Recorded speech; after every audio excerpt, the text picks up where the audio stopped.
Hello, my name is Pooja. Welcome to another episode of Around the World.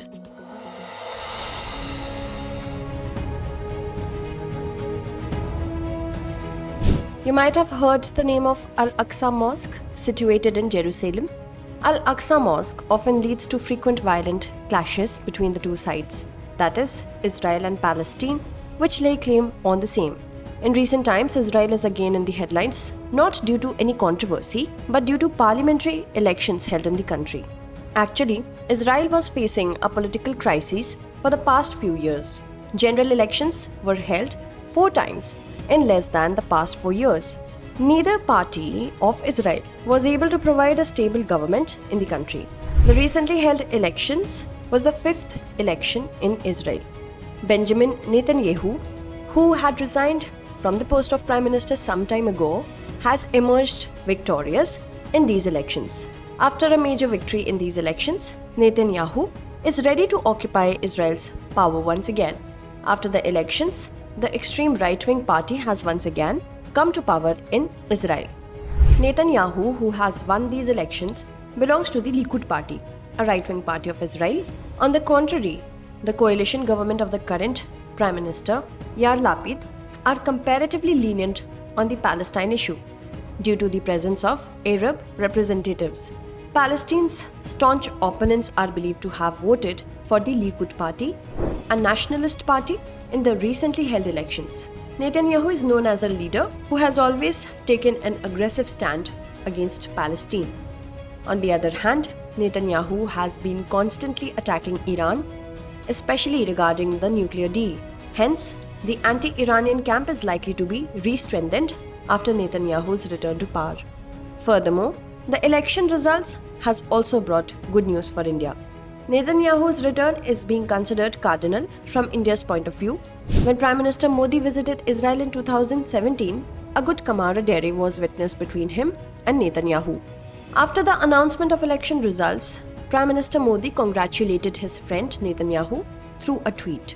It is believed that Netanyahu's return to power will increase bilateral trade between the two countries.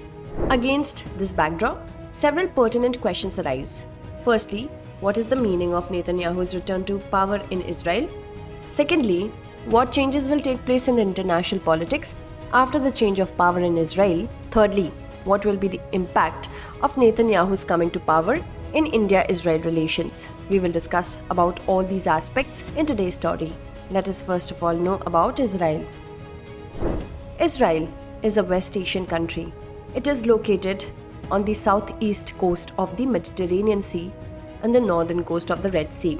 It shares borders with Lebanon to the north, Syria to the northeast, Jordan to the east, and Egypt to the southwest. It is bordered by 2 regions of Palestine, that is, the West Bank to the east and the Gaza Strip to the west. Tel Aviv is the country's economic and technological center, while the government's declared capital is Jerusalem. Although the international community still doesn't recognize Israel's sovereignty over East Jerusalem. Israel joined the United Nations in May 1949. It is also a member of the World Bank and the International Monetary Fund.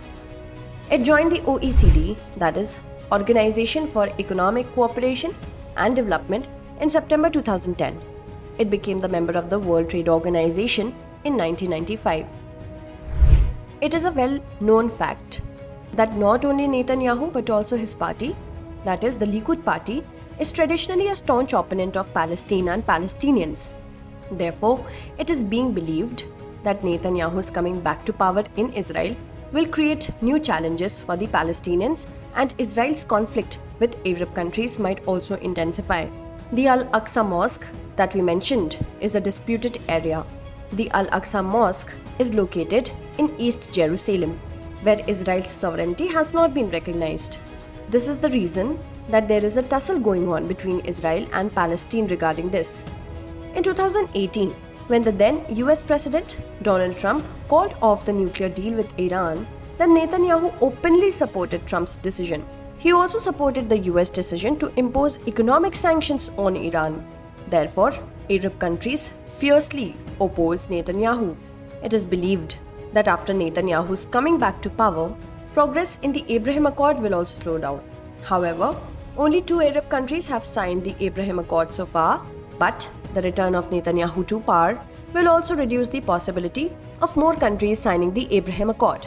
Therefore, there is a speculation about change in the international politics as well with the return of Netanyahu.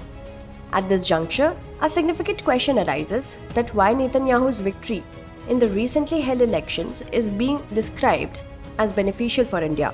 India and Israel have bilateral relations since 1992. India is Israel's second largest trading partner in Asia and the 9th largest trading partner in the world. Notably, diplomatic relations between the two countries started in 1992. The bilateral trade between the two countries was worth $200 million in 1992. Significantly, the bilateral trade between the two countries was worth $7.86 billion during 2021-22. Despite this, India is not facing a trade deficit with Israel.